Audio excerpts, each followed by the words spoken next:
Marcos capítulo 1, ¿lo tienen, hermanos? Dice la Biblia, Marcos capítulo 1, versículo 1 en adelante. Comienzo del Evangelio de Jesucristo, Hijo de Dios.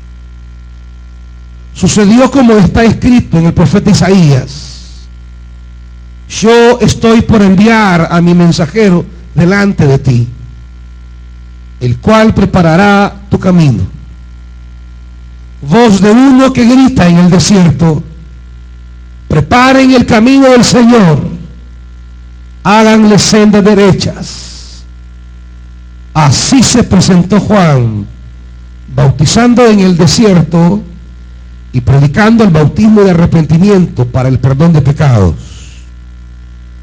Toda la gente de la región de Judea y de la ciudad de Jerusalén acudía a él. Cuando confesaban sus pecados, él los bautizaba en el río Jordán. La ropa de Juan estaba hecha de pelo de camello, llevaba puesto un cinturón de cuero y comía langostas y miel silvestre. Predicaba de esta manera: después de mí viene uno más poderoso que yo, ni siquiera merezco agacharme para desatar la correa de sus sandalias. Yo los he bautizado a ustedes con agua, pero él los bautizará con el Espíritu Santo. Padre, queremos esta mañana tomar esta escritura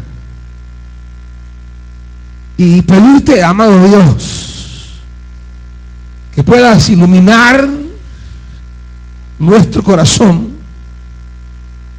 a fin de poder experimentar la excelencia que tu Espíritu quiere provocar en nosotros, a fin de poder experimentar la realidad de una vida espiritual tal como tú la deseas en nuestra vida. Padre, te pedimos tu palabra. Tu palabra es nuestro alimento. Tu palabra es nuestra luz. Padre, háblanos en el nombre de Jesús. Amén. Siéntese, hermanitos.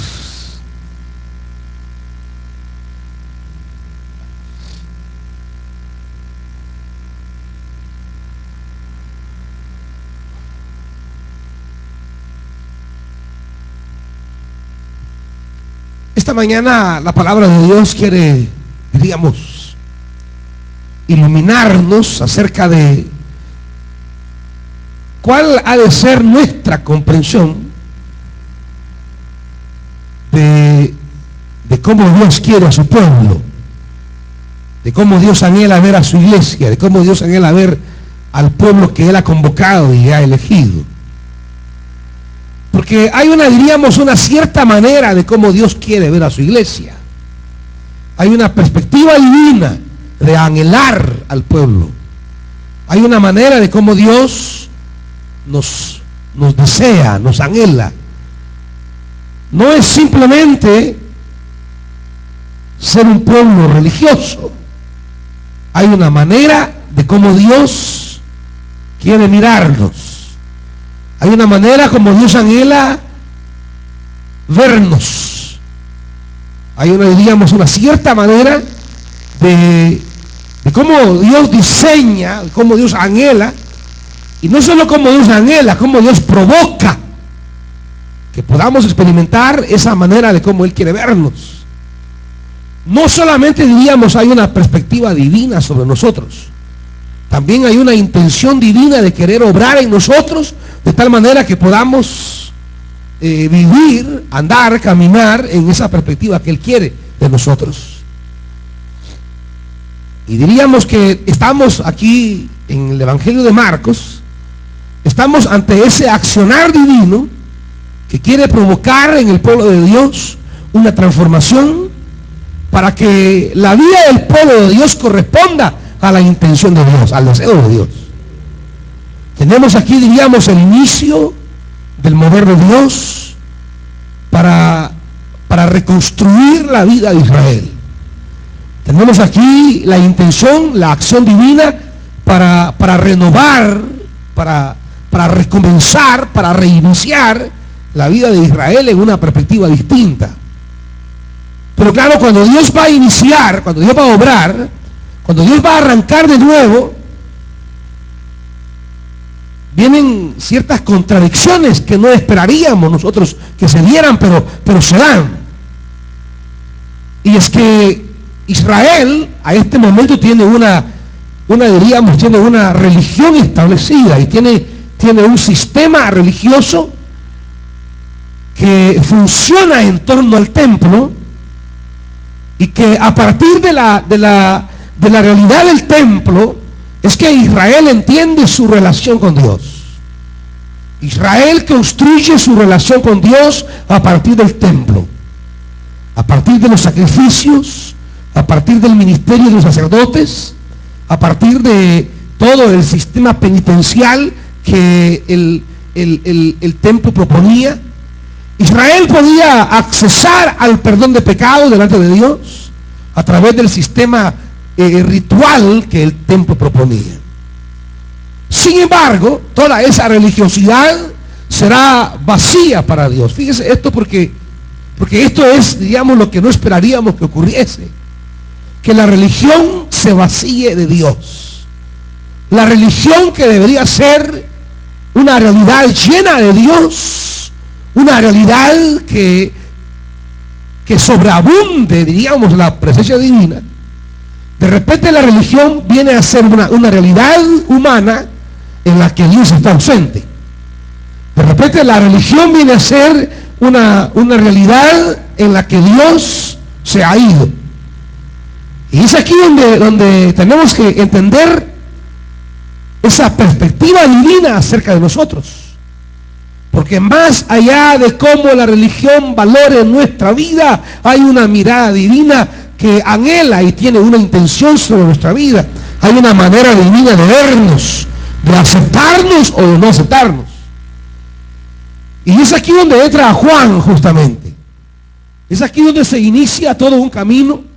Y es aquí, amados hermanos, donde debemos revisar muy profundamente nuestra vida espiritual. Es aquí donde el Bautista nos va a marcar algunos criterios de valorar hasta dónde realmente mi vida es una vida llena de la espiritualidad de Dios, o hasta dónde simplemente respondemos a esquemas religiosos. Hasta dónde realmente experimentamos una presencia de Dios en nuestra vida, y hasta dónde nuestra vida está enmarcada dentro de las tradiciones humanas que se han vuelto religiosidad y que están allí, bien sólidas, bien fuertes, bien establecidas. Había un sistema religioso en la época de Jesús, en la época de Juan. El perdón de pecados se obtenía a través del sistema sacrificial del templo. Nadie podía pensar que sus pecados fueran perdonados si no es a través del sistema establecido de sacrificios. Para este momento, Dios perdonaba pecados en el templo. Dios perdonaba pecados a través del sacerdote. Dios perdonaba pecados a través del sacrificio que los israelitas traían delante de Dios cada vez al templo. Pero de repente ocurre que aparece en la periferia de Palestina. Aparece un hombre que oferta perdón de pecados, que anuncia perdón de pecados, que declara que Dios quiere perdonar, que Dios quiere reiniciar. Pero resulta que este hombre no está ligado al templo. Resulta que este hombre no realiza sacrificios para el perdón de pecados. Resulta que este hombre no tiene una ligazón a todo el sistema sacrificial. Está ofreciendo perdón de pecados al margen de la religión. ¿Me están oyendo esto, hermanitos? Aparece Juan el Bautista en el escenario de Palestina ofreciendo, proclamando perdón de pecados sin templo, perdón de pecados sin sacrificio, perdón de pecados sin sacerdote, perdón de pecados sin altar. Y esto, por supuesto, será una blasfemia para el templo. Para la religión será una blasfemia. Porque no puede haber perdón de pecados si no se pasa por el templo. Y es aquí donde la presencia de Juan viene a denunciar, a declarar que la religión tal como está establecida está hueca delante de Dios. El ministerio de Juan el Bautista viene a declarar que la religión de Israel, su templo, sus sacerdotes, su altar, sus sacrificios, ha perdido valor delante de Dios como instrumento para convertir la vida de los hombres. Y es que cuando la religión deja de convertir la vida de los hombres, cuando la religión pierde el valor de transformar la vida humana, ya no sirve para nada, hermanos. Cuando la religión pierde su capacidad transformadora de la vida humana, la religión ya no tiene razón para existir. Cuando la iglesia pierde su potencial de ser instrumento de Dios para provocar vida nueva, cuando la iglesia pierde su capacidad espiritual para resucitar gente, cuando la iglesia pierde la fuerza de Dios para levantar muertos, sanar enfermos, traer convertidos, cuando la iglesia ya no es semilla de algo nuevo, entonces la iglesia ya no tiene razón para existir. ¿Estamos oyendo, hermanos? Cuando un cristiano es inútil para provocar presencia de Dios en los demás, tenemos que aprender a revisar entonces si acaso no hemos entrado en la lógica de la religiosidad del templo, de la religiosidad del judaísmo del siglo I.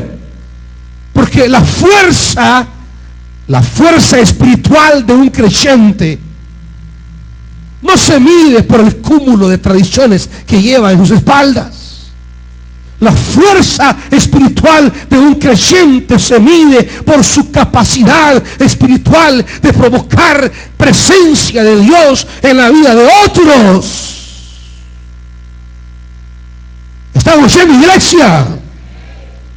Por eso esta mañana es de examinar nuestra vida religiosa, es de examinar si en verdad nuestra vida responde al esquema divino, si de verdad nosotros pertenecemos a esa perspectiva divina de vernos, o si acaso hemos caído en la lógica de la religiosidad.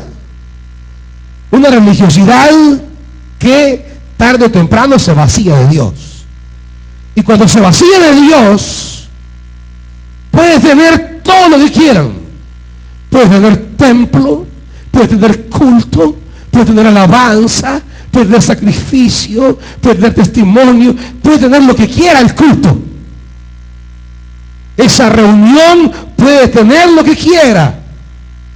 Sin embargo, si esa reunión no es capaz de impactar la vida de los seres humanos y devolverlos a Dios, si esa reunión eclesial no es capaz de empujar al ser humano a una experiencia más vívida, más cercana, más transformadora de Dios, entonces es pura religiosidad. La fuerza de la iglesia no está cuando se reúne, sino más bien cuando es capaz de impulsar la vida de otros hombres a buscar a Dios. Y esto es lo que ya no hacía el templo.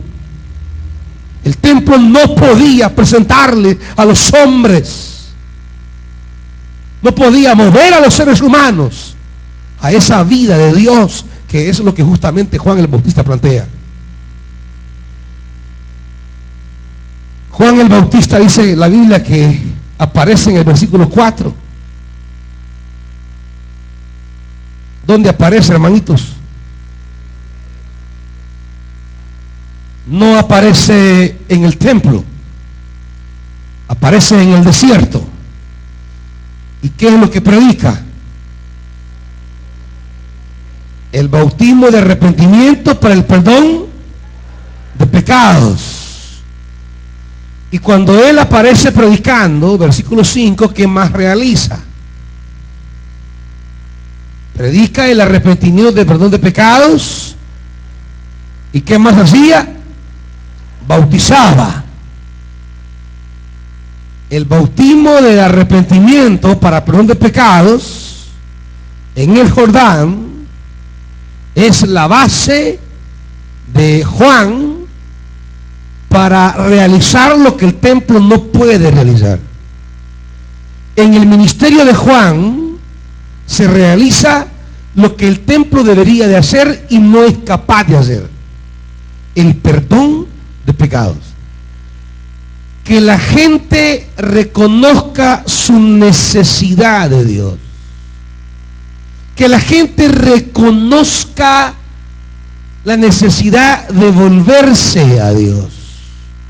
Que la gente entienda las intenciones divinas sobre nuestra vida.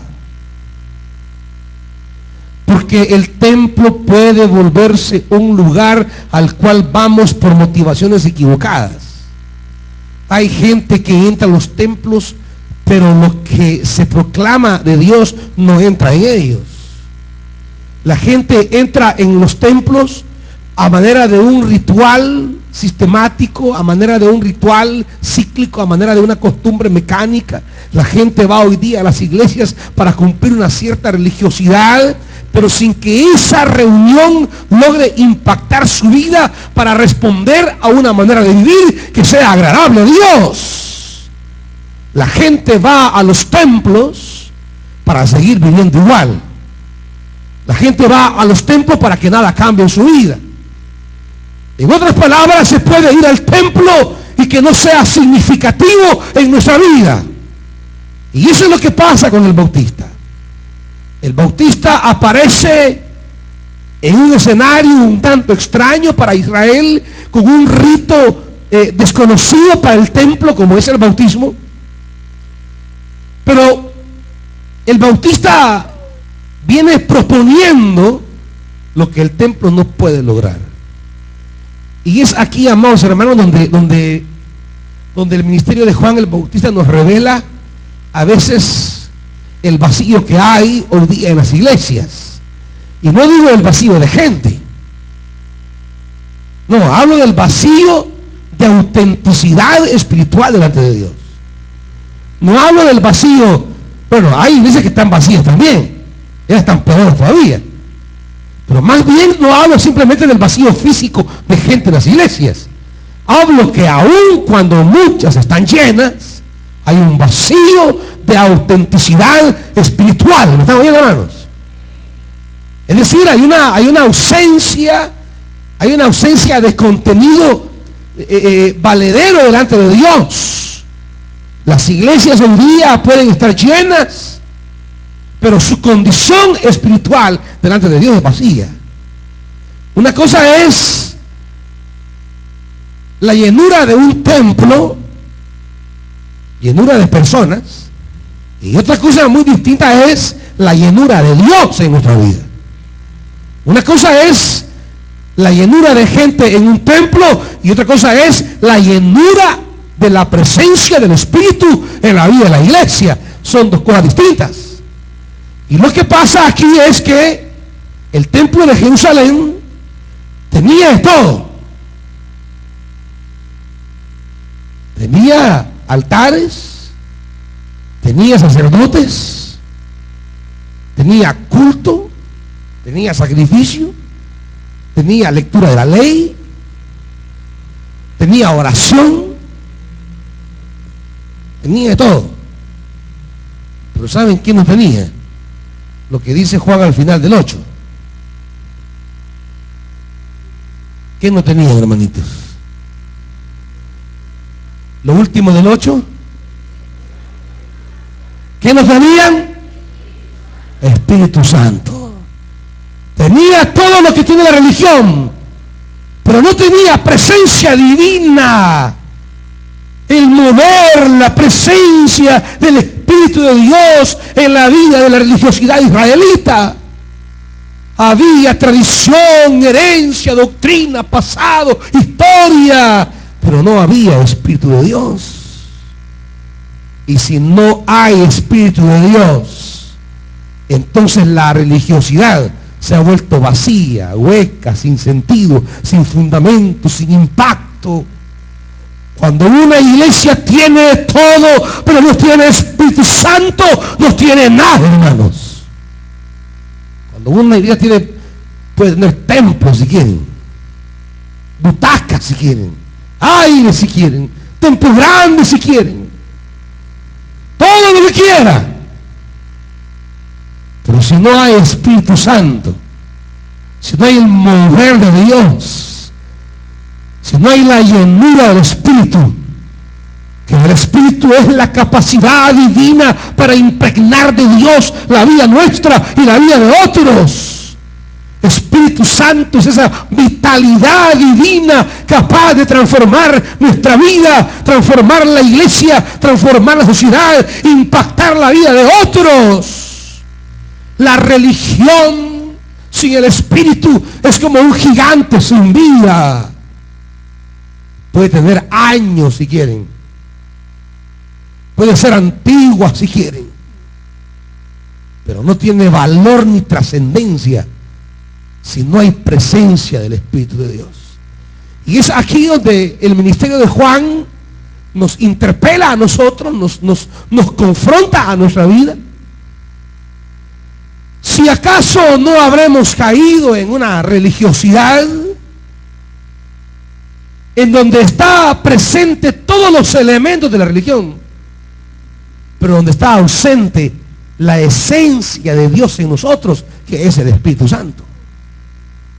Porque sin el Espíritu Santo, aquí podríamos tener todos los mejores recursos y las mejores condiciones. Pero si se ha vuelto una rutina religiosa, como ocurre en muchas iglesias, donde la gente asiste y donde se le sirve un culto tan mecánico, un culto que usted ya sabe qué es lo que viene, que usted ya sabe qué es lo que, hasta qué se va a leer, un culto carente de vitalidad, un culto carente de significado, de profundidad, un culto donde está ausente ese impacto de Dios en nosotros, y donde está ausente esa acción del Espíritu que nos empuja a ser significativos en la vida de los demás.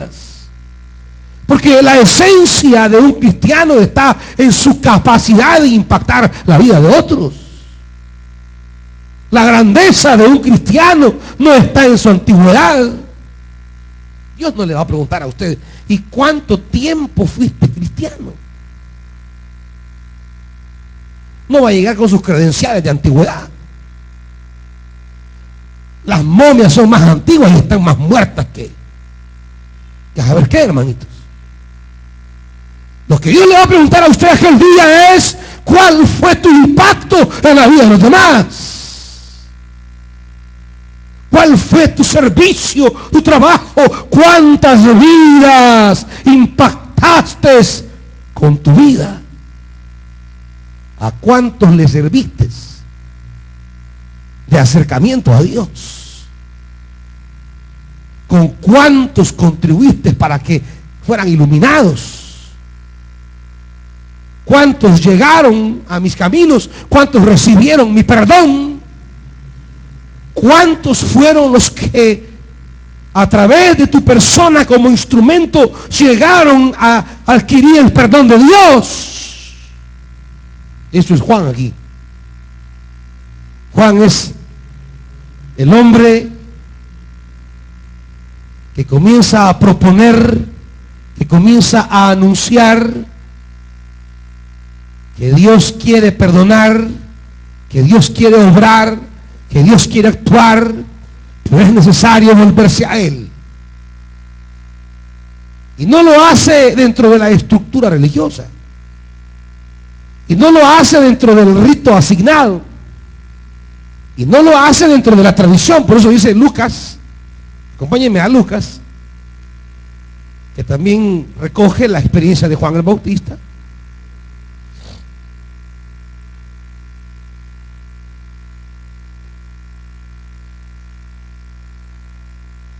Dice Lucas 3.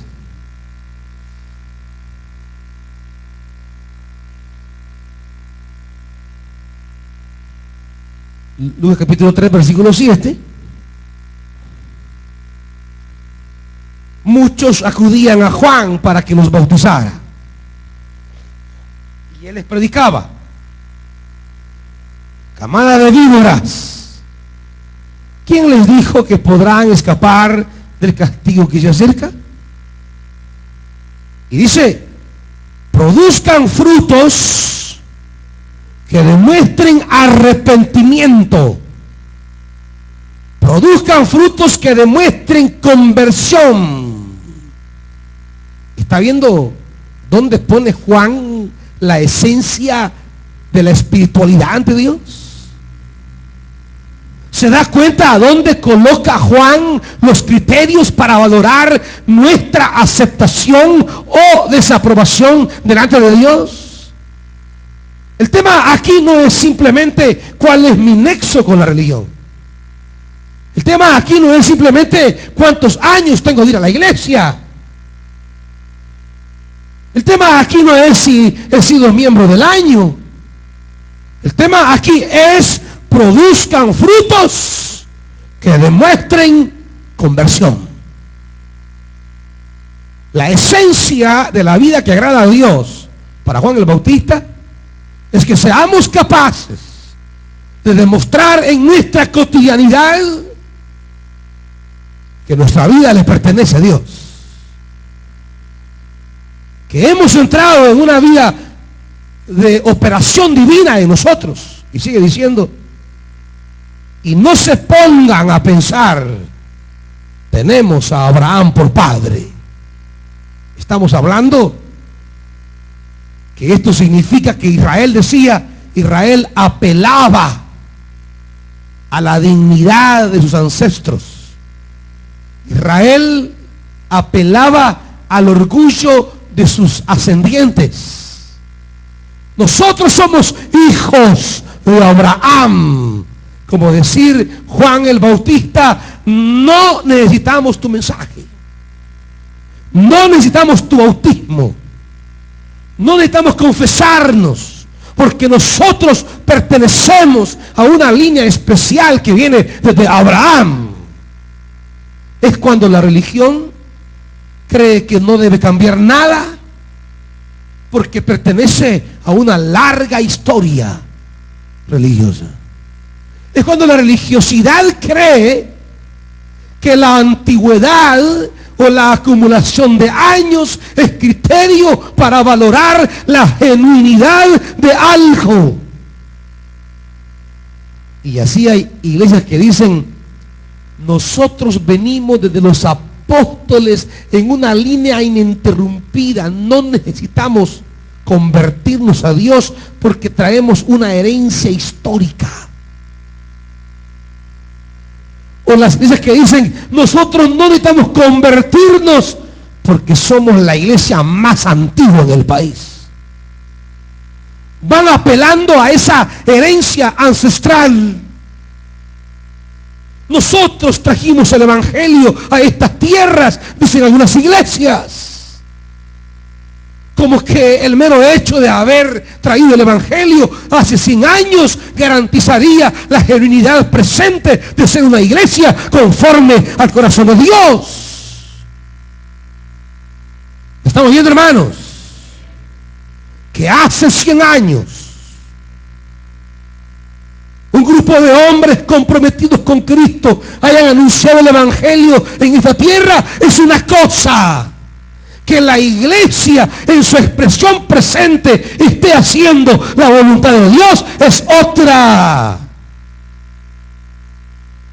Que Abraham haya sido el padre de la fe no garantiza que los judíos del tiempo de Jesús sean hombres de fe. ¿Me están oyendo, hermanos? Ser hijos del padre de la fe no me hace necesariamente un hombre de fe. Pero estos creían que la fe de Abraham les alcanzaba a ellos. Y cuando Juan aparece proclamando el perdón de pecados, el convertirnos a Dios, ellos declaran que no lo necesitan. Y no lo necesitan porque tienen una herencia ancestral. No importa qué edad tenga la iglesia. No importa cuántos años tengas de cristianismo. No importa quiénes sean tus padres en la fe. Lo que importa es si la práctica de vida cristiana presente que tienes es del agrado de Dios o no es del agrado de Dios. Si tu vida cristiana presente se conforma a la intención de Dios o no. Si respondes al propósito divino ahora o no. Y el problema es que el templo y la religiosidad ya no le servían a Dios. Se habían convertido en fines en sí mismos. Y ya la religión administraba un sistema sacrificial, pero no era capaz de hacer nacer al ser humano a una experiencia nueva de Dios. Cuando la iglesia pierde esa capacidad de hacer nacer en las personas una experiencia viva de Dios, lo que va a llamar a Juan, cuando la iglesia es incapaz de producir por obra del Espíritu un nuevo nacimiento en la vida de otros, ya no tenemos servicio alguno que prestar al mundo. Entonces sigue diciendo: no se pongan a pensar tenemos a Abraham por padre, porque les digo que aún de estas piedras Dios es capaz de darle hijos a Abraham. Versículo 10, la gente le preguntaba: entonces, ¿qué debemos hacer?, le preguntaba a la gente. Y él responde: el que tiene 2 camisas debe compartir con el que no tiene ninguna, y el que tiene comida debe hacer lo mismo. ¿De qué está hablando? De nuestra capacidad de impactar la vida de otro, de una capacidad de ser de servicio a la vida de otro. La capacidad que tenga la iglesia de servir a los demás es la esencia de lo que le agrada a Dios. Una iglesia que se desborda por los demás. Una iglesia que vive para servir, para dar, para entregarse. Una iglesia que existe para que la vida de otras personas llegue a ser significativa delante de Dios. Una iglesia que se entrega, no se encierra, se abre a las necesidades de los demás, se abre a las necesidades del mundo. La esencia de la iglesia no se mide cuando se reúne, sino cuando sirve. La fuerza de la iglesia no está en la bulla, sino en la capacidad para servir la vida de otros. Cuando la iglesia, cuando el cristiano, su vida cristiana delante de Dios es aceptada, hermano, nada más si es útil para Dios o no, nada más. Si su vida es capaz de ser instrumento de servir a otros. Por eso la esencia del cristianismo es servir. Y les digo siempre: sirvan, sirvan, sirvan. Cuando servimos nos entregamos, nos sacrificamos. Cuando servimos nos desgastamos. Cuando servimos, parte de nosotros se va allí. La vida se arriesga, se pone, se invierte. Pero esa es la esencia del Evangelio. La esencia del Evangelio es poner mi vida al servicio de los demás. Y sigue diciendo: llegaron también unos recaudadores de impuestos para que los bautizara. Maestro, ¿y qué debemos hacer nosotros? No cobren más de lo debido, le respondió. Y llegaron unos soldados y le preguntaron: ¿y qué debemos hacer nosotros? No extorsionen a nadie, ni hagan denuncias falsas, más bien confórmense con los que le pagan. ¿De qué está hablando? Del impacto impacto ético de la presencia de Dios en nosotros. El impacto testimonial de Dios en nosotros. Dice, hagan frutos. Lo que quiere decir que se vea en su vida que Dios está en usted. Que se vea en su vida que Dios camina con usted. Que se vea en su vida la plenitud de Dios. Comenzando, hermanito, desde su mismo rostro, que debe ser iluminado por la gracia de Dios, que debe reflejar la paz de Dios, el gozo de Dios.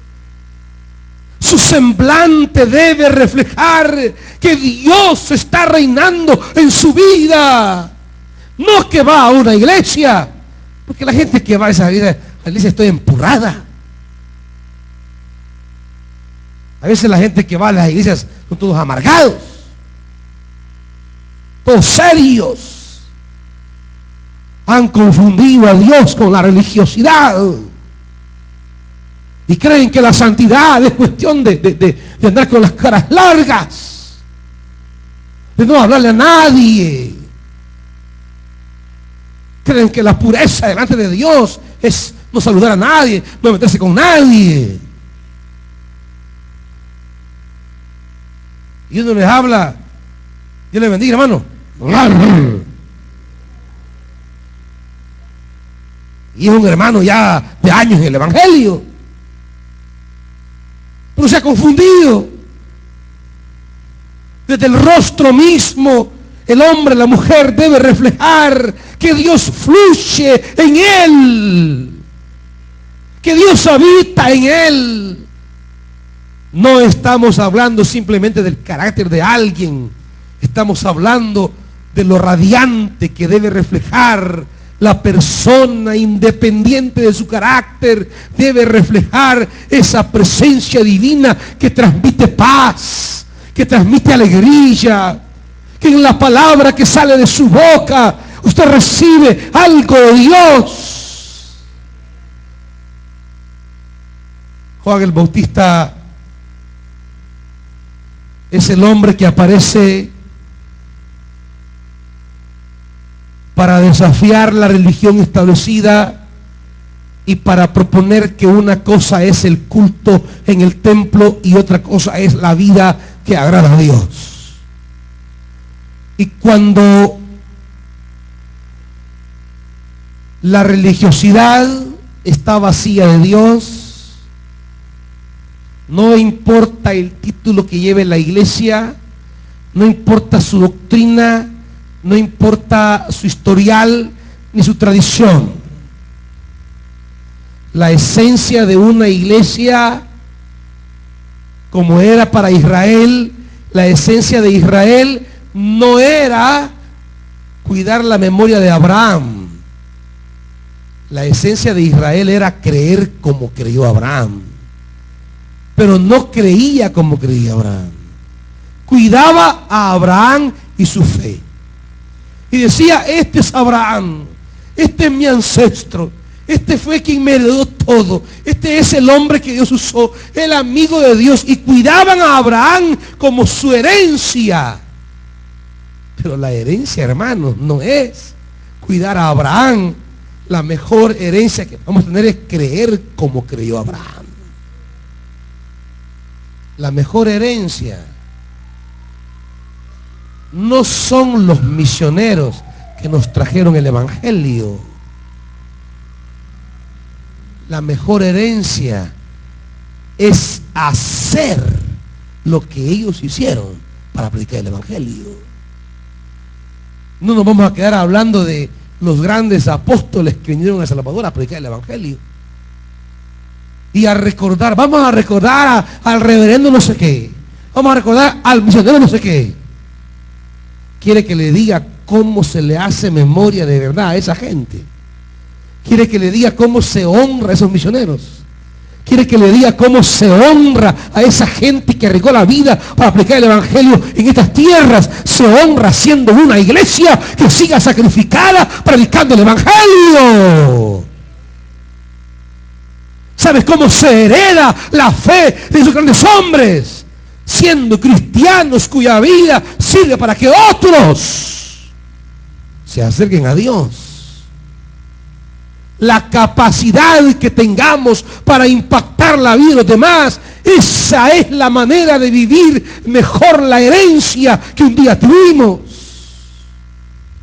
La mejor manera de hacer memoria de los grandes hombres de Dios es seguir su camino, no estar levantando estatuas ni nombres, hacer lo que ellos estaban haciendo. Por eso es que la mejor manera de ser cristiano es parecerse a Jesús,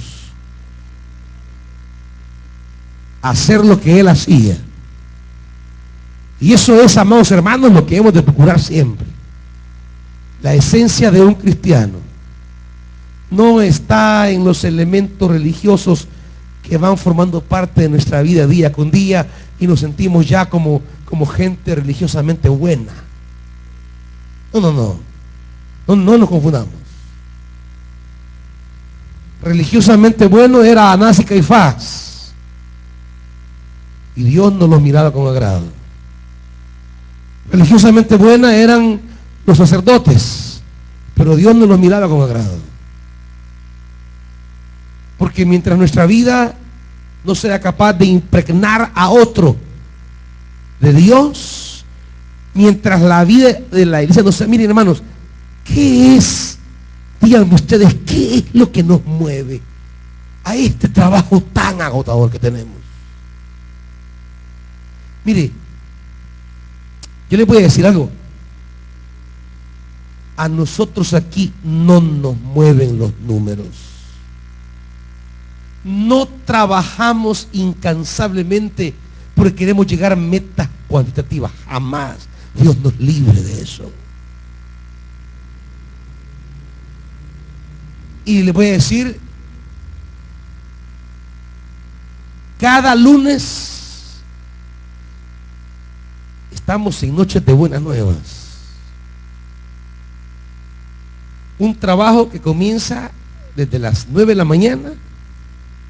Hay hermanos que se encargan de poner todo el sistema eléctrico, bajar las conexiones, sembrar unos postes para poner como 40 focos, sacar todas las extensiones, ir a instalar el equipo, poner las sillas, poner los toldos, armar todo. La gente que trabaja en los transportes. Una noche de Buenas Nuevas, no la mire así como tan sencilla, es un trabajo muy agotador. Y hay todo un equipo de gente sirviendo.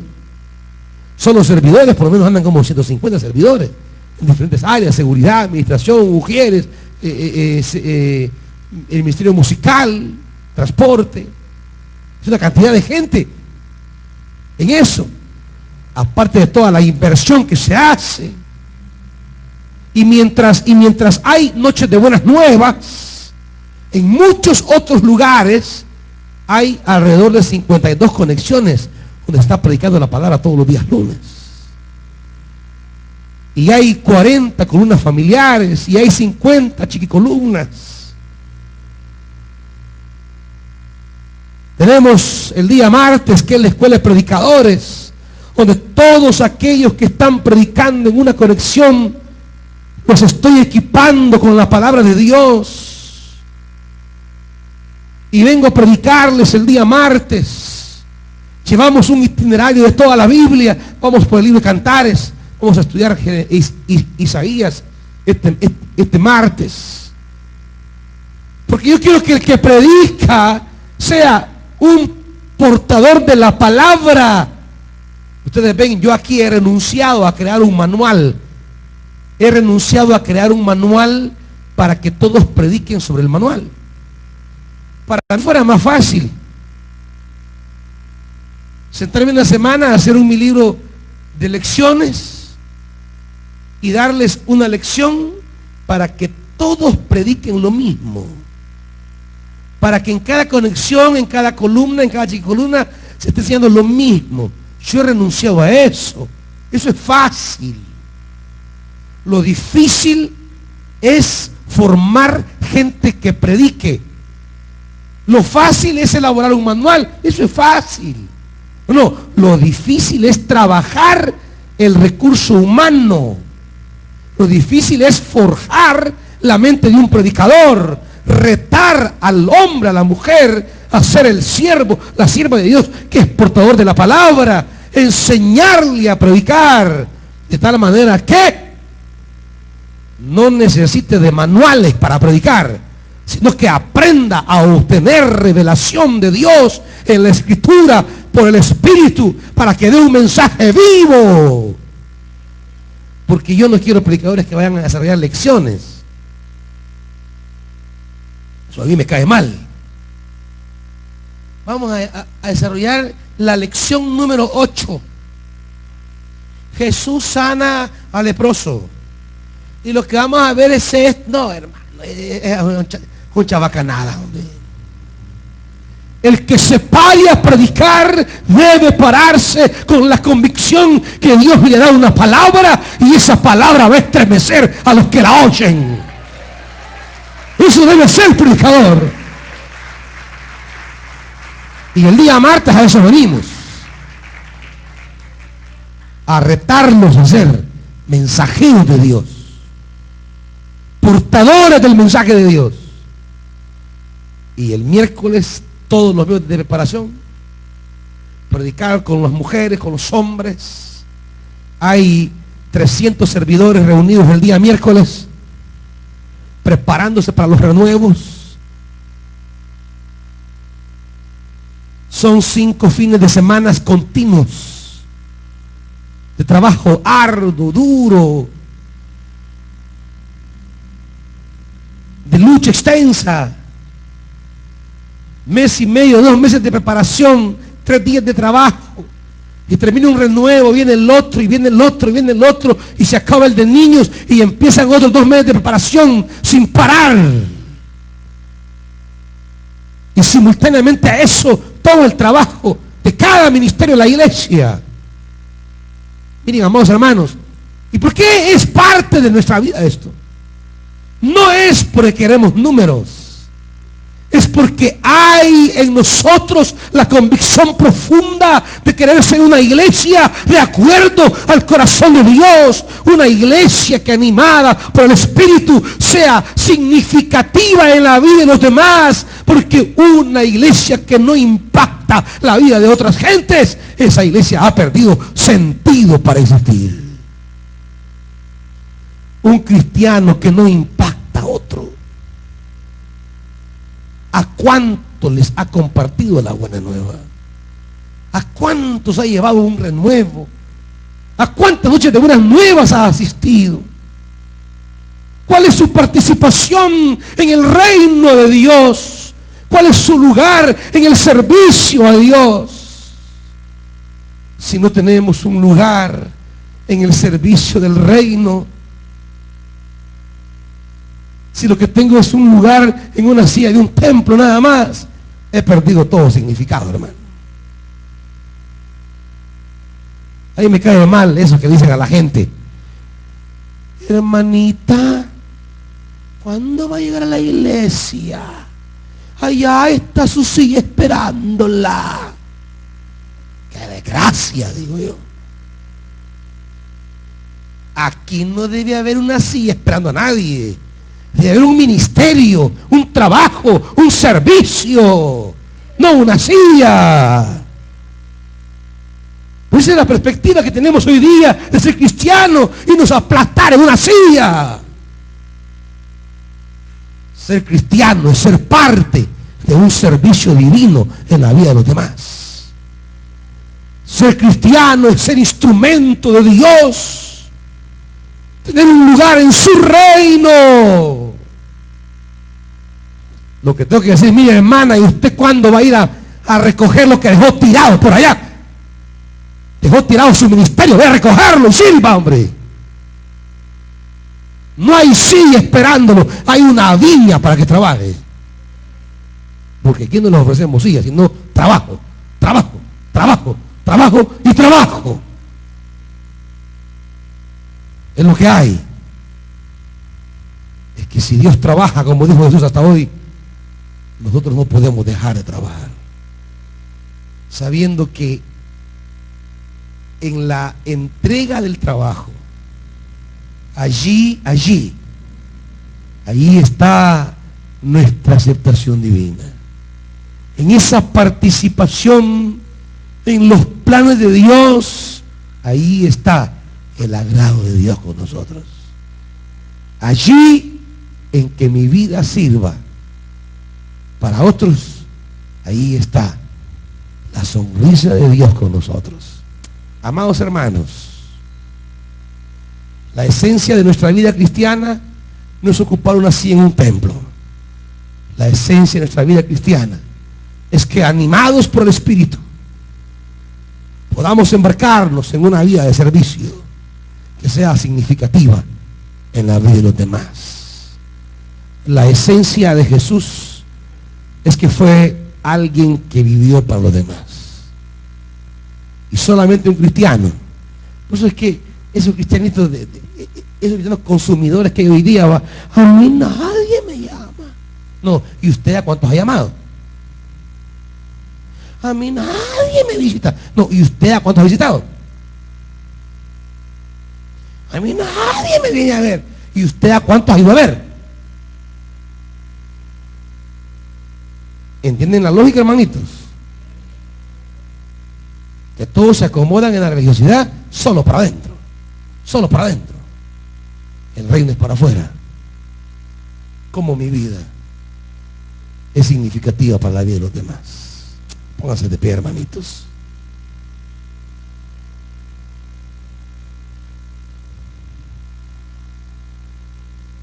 La genuinidad espiritual no está en mi apego a una tradición, sino en mi disposición de dar la vida para el servicio de los demás. La genuinidad espiritual de mi vida no está en recitar de memoria una tal sana doctrina, sino en disponer mi existencia para que la existencia de otros esté marcada con la luz de Dios.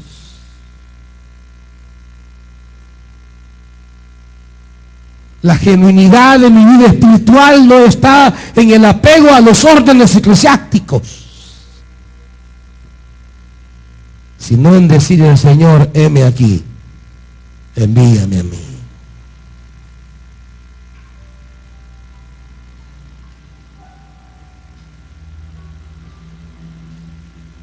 ¿Usted quiere ser cristiano de ocupar una silla en un templo? ¿O quiere ser cristiano de tener un lugar en el trabajo del reino?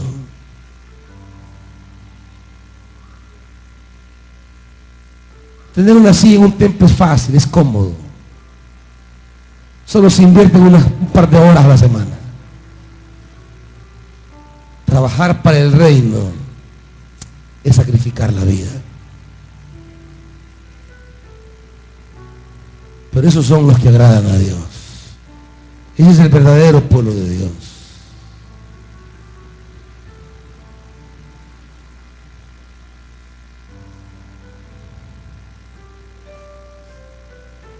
Es agotador, pero es placentero, hermanos. Es cansado, pero es realizador. Es maravilloso servir al Señor. Es maravilloso servir a otros con la buena nueva de Dios.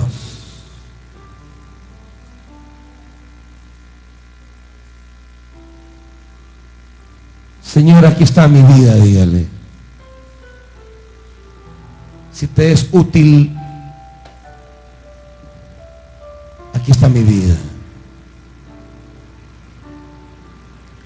Heme aquí, Señor, Dígaselo. envíame. Si